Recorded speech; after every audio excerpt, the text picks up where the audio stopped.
My neighbor left her 6 children on my doorstep, so I sent her a video of her children being picked up by child services. My husband and I live in a cul-de-sac. Everyone is too close to one another, which means people are naturally in each other's business. Right from the beginning, I had issues with one of our neighbors. She is the type of woman who lets her children wander about without a care, but that is not the worst part. She has an uncanny skill for talking the neighbors into babysitting for her. I am normally the type to say no, but I have been roped into it way too many times. Yesterday she came knocking on my door again, so I pretended I wasn't home. She continued hitting harder, and I thought she would yank the letterbox immediately. So, I went to answer. She quickly said a few sentences I didn't quite understand and that she would return on Sunday. She has 6 children ranging from 6 months to 7 years old. I told her I couldn't, and she said the black cab awaited her. I tried to grab her hand to stop her from leaving. I said I could not, so she ran off and got in the cab. I was pissed, and that is putting it mildly. I waited 40 minutes and then texted her that if she couldn't pick them up in 10, I would call children's services. She didn't answer the text, so I called her. She didn't pick up on the first 2 rings but picked up on the third.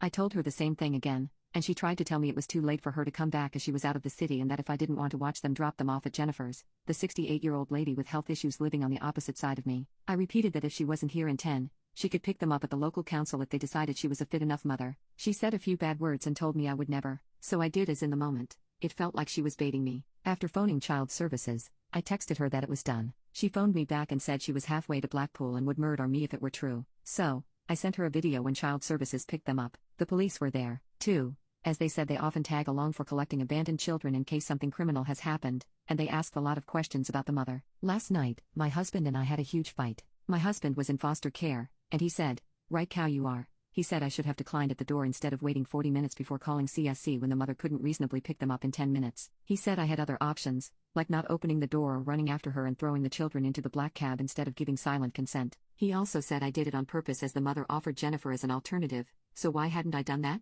In my defense, I am not comfortable handing over children to a third party, and good manners say you don't show up on an elderly lady's doorstep and give her 6 unruly children to deal with for a few days. I would never have lived down that shame. My husband argued that once I had dropped them off at Jennifer's, it would no longer be my business but something between the mother and our other neighbor. He told me anything that happened to those children in care was on my head, and then he told me what he experienced and what he knew of others who had experienced it. I haven't slept much and my husband left for work without speaking to me. I wonder if I should go back to child services and say I overreacted or that it was a misunderstanding and find a way to make it up to the children and get them out of there. I had no idea foster care was that bad.